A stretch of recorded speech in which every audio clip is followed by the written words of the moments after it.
grief, I think, is such an important thing to talk about. Obviously, it can be very hard to talk about grief. And yet, the concept of grief and what it evokes and the literal experience of grief, I truly believe lives at the heart of our humanity. And so our capacity to understand what grief is and how can I come into right relationship with grief, those questions and our ability to internally alchemize those questions of grief can set us up for immense transformation and growth in our lives and an expansion of our emotional capacities far beyond, I think, what we're ordinarily set up to experience. And so the idea that grief is really at the heart of the divine tragedy that is our human dilemma, our human condition. And that divine tragedy and the human dilemma, why is it that we struggle as human beings? What is the root cause of our experience of challenge? And I would say in many ways, if you boil down what it is we struggle so much with, it's this sense, this intuition, or this direct knowledge that it is an absolute certainty that whatever you have connected with, whatever you care for, whatever you love, at some point, either you will be taken from what you love, or what you love will be taken from you. Now, if that was the full stop, that was all that there was, it wouldn't be a divine tragedy, it would just be an awful tragedy, something unbearable. And yet, that's where spirituality and the significance of understanding grief through the lens of spirituality comes to be extraordinarily vital in our humanity. Oftentimes we can experience our humanity and our spirituality as almost two sides of a spectrum, opposites. And yet obviously they go together. And so if grief really in many ways is at the heart of the human condition, our potential to become fully human, which is a great spiritual impulse, requires us to understand the nature of grief. One of my teachers, I believe it was his teacher actually, said that grief is the bitter of the love that is sweet. To understand that love is far more than emotional highs, that love contains pain, at least on the human surface of things. The bittersweet nature of love and our capacity to open ourselves up to experiencing the full spectrum of what love truly is. It requires us to alchemize our experience of grief. And again, the truth of the certainty of loss in all things we love. If that was the full truth, there wouldn't be, I wouldn't be excited to talk about this. Let's just say it like that. And in many ways, the quintessential spiritual experience, it shows you that underneath the surface of things, and where on the surface of things do come and go, and loss is very real. Underneath the surface is an immensity of interconnected unity through which there can be no loss. There can be no separation. But yet, on our human surface,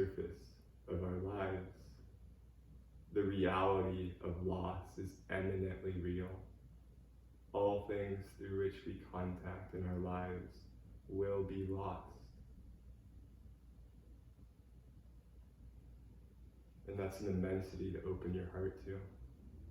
Most of us live in some degree of denial of that truth.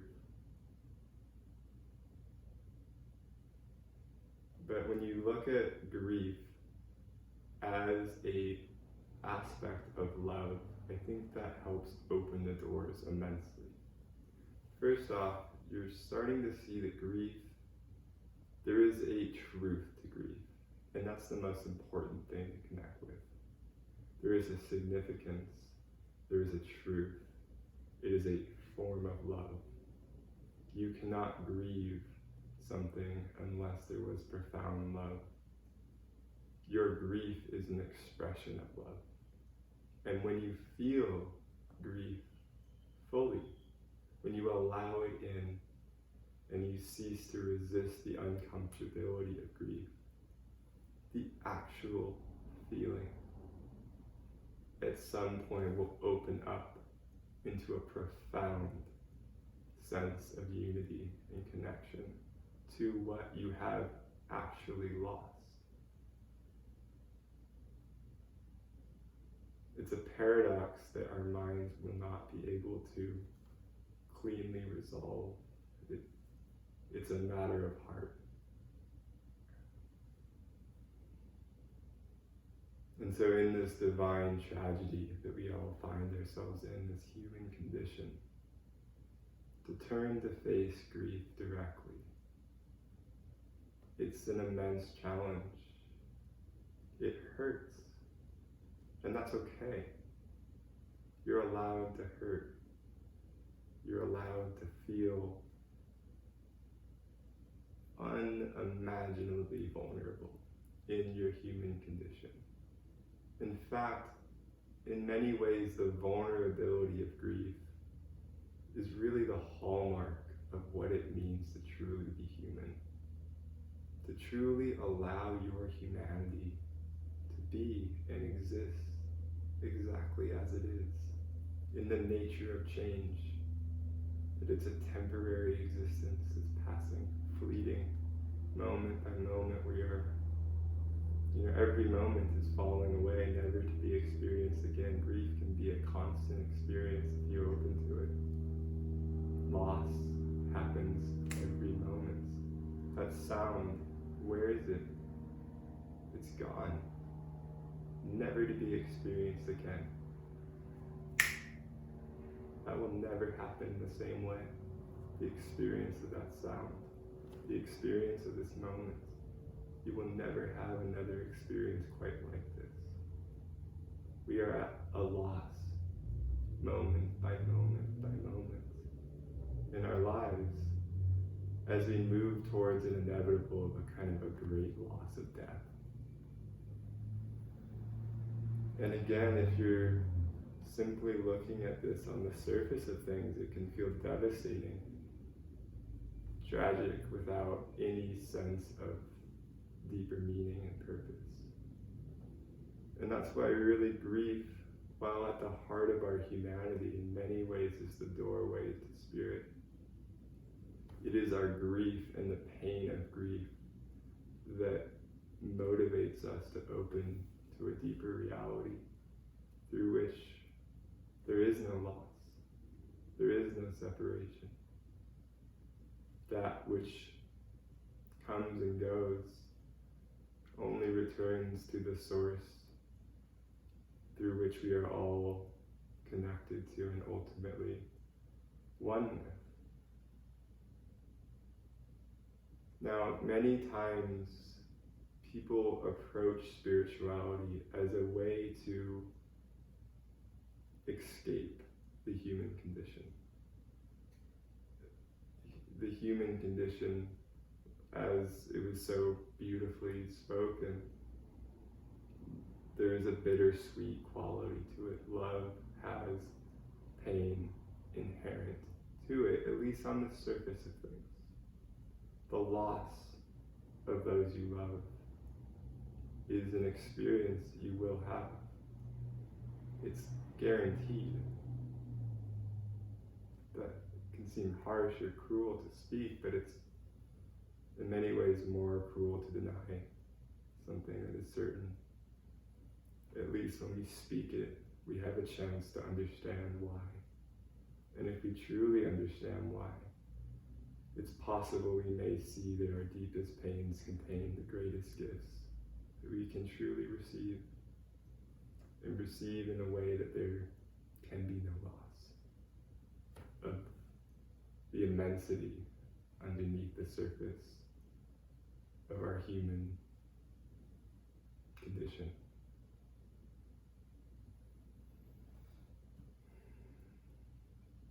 Because again, what's spirituality if it's authentic, if it's real? What it introduces to you is a profound recognition and a direct experience that you are that which has no separation, which experiences no loss. You are at the heart of life, and that's timelessly and eternally so. And that's true of everything you love. And so, while we may lose and while we may grieve, we only lose and we only grieve on the surface of our being. But that's not to deny the truth of loss, and that's not to deny the truth of grief. And if you are motivated towards spirituality to escape pain of grief, you're going about it the wrong way. You are still in denial, which is the very block that prevents you from the deeper spiritual experience you ironically long for. And on the other side, if you have touched that spiritual essence and it has begun to impact your human expression, one of the hallmarks of that spiritual knowing is its relationship to our humanity. Because what is beyond loss and what is beyond grief has no fear of grief, it has no fear of pain. In fact, it moves towards it. It compassionately embraces what is human and what does lose and what will be lost one day. Your human expression will be lost to the universe one day. You are a one-time apparition of life, a unique expression that will never happen again. And there's a tragic feeling in that. And it's so important to feel, because ultimately that is what will bring you fully alive, such that that reality will not be a tragedy, because through your capacity to fully accept your humanity, you will have fully expressed yourself. You will have given your gifts, your unique self, to the greater oneness of life. And so your passing, your loss, will not be a tragedy, but a celebration of the greatness and the immensity that life truly is.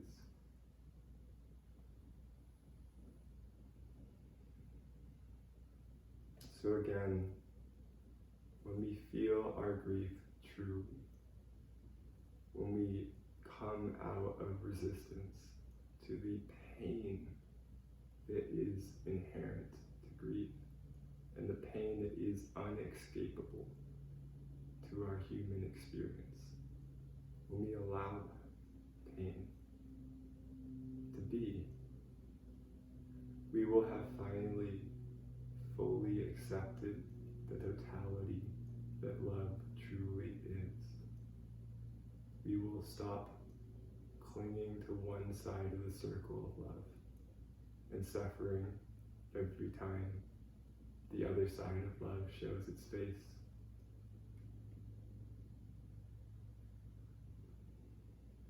And to see grief, even though it is painful, to understand that there is truth within grief, that it is an expression of love, that alone can knock away miles of misunderstanding and confusion. Because there is something so different from suffering something that's untrue, from being willing to experience the pain or the discomfort of truth. In spirituality, so often we look at psychological suffering as an unnecessary aspect of the human experience, and that's true. Confusion and distorted perception brings upon an unnecessary suffering, something that need not be experienced, something that is unnatural in a sense. It's a twist of consciousness that brings about the pain. But grief is a pure experience if allowed to be. Grief will open you up to deeper forms of love than you could have ever imagined possible, so long as you are avoiding it. There's a story of a Zen master who was at dinner with his students, and in Zen especially, there is this association with the enlightened masters, these, without fear, without suffering, these indomitable spirits, And so it was at this dinner with some of his students that a man approached him, a friend of the master, and whispered something into his ear. And in the moment of hearing it, the master broke into uncontrollable sobbing. Was in many ways a total mess, weeping and had tears and tears flowing straight from his eyes without rest. And he continued, for quite some time until someone kind of, gathered him and took him away from the dinner at the table they were at. And the students, in the aftermath of this experience, kind of looked quizzically at each other and tried to, reconcile what they had just witnessed in this great Zen master who they just saw in many ways in a total rock bottom human moment of just pure emotion. And it was later found out that what the person had whispered into that Zen master's ear was that his beloved wife had tragically died, without warning. And the first student of the Zen master, who had followed out the Zen master when, to care for him, he later circled back to the group of students who were discussing in confusion of what to make of the emotional display of their great master. And the student looked at the student, or the first student looked to the other students, the other disciples, and said, "Did you see how purely and without hesitation the Zen master allowed what was a natural experience to flow through him, without any cognitive resistance or confusion, discomfort, or trying to make things not as they were?" That's enlightenment. And if you think it's something else, you're missing the point.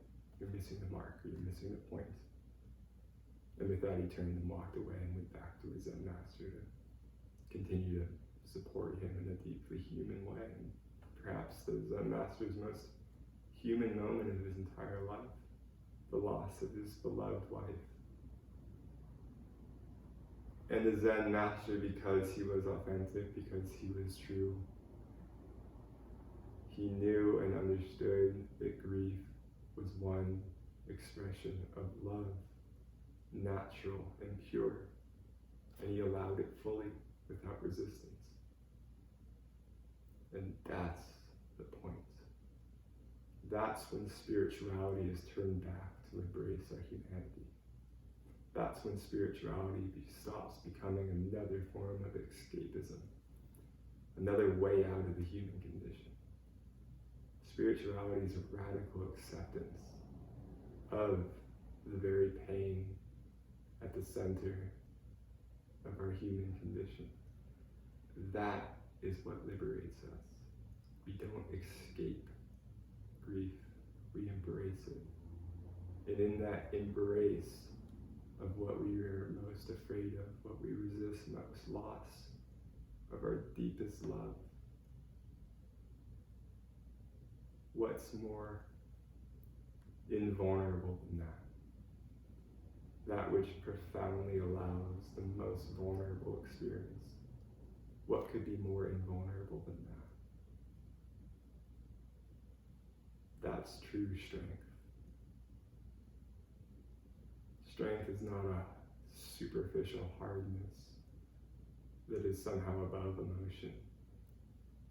Strength, spiritual strength, can experience all emotion, even the most painful, without collapsing.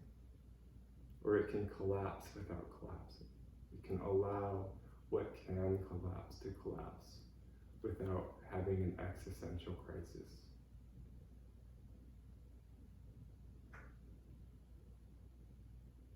And when you have truly come to peace with the nature of grief, finally, you are free to engage your human existence without fear, because you have already accepted that loss is inevitable.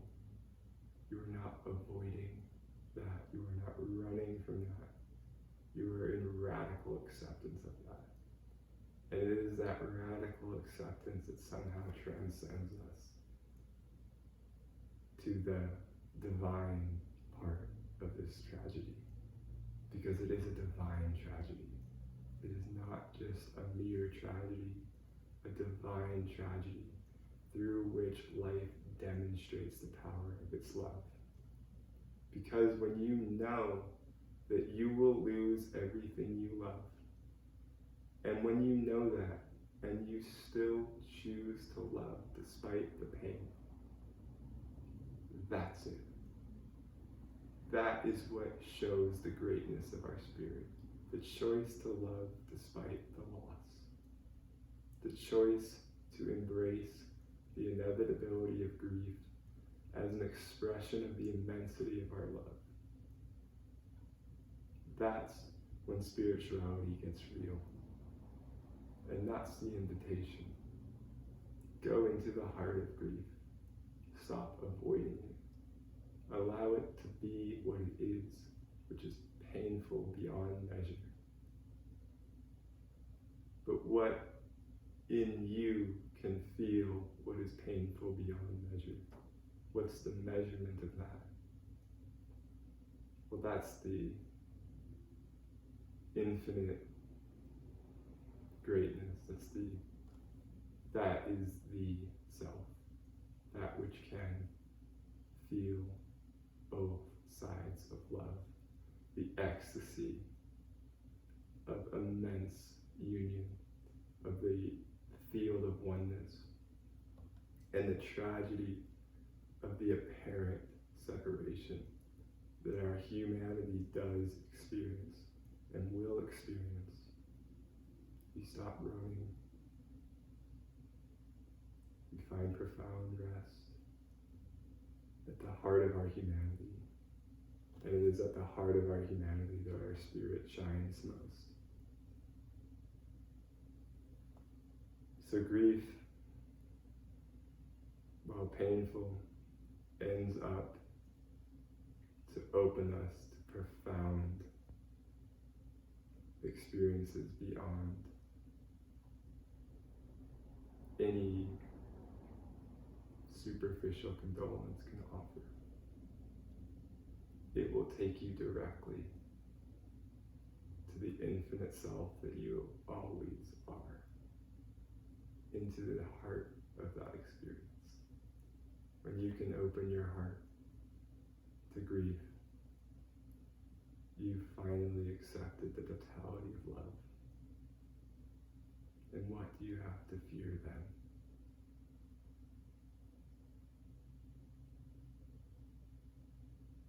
So thank you. I honor your grief. I honor your humanity. Enjoy yourselves.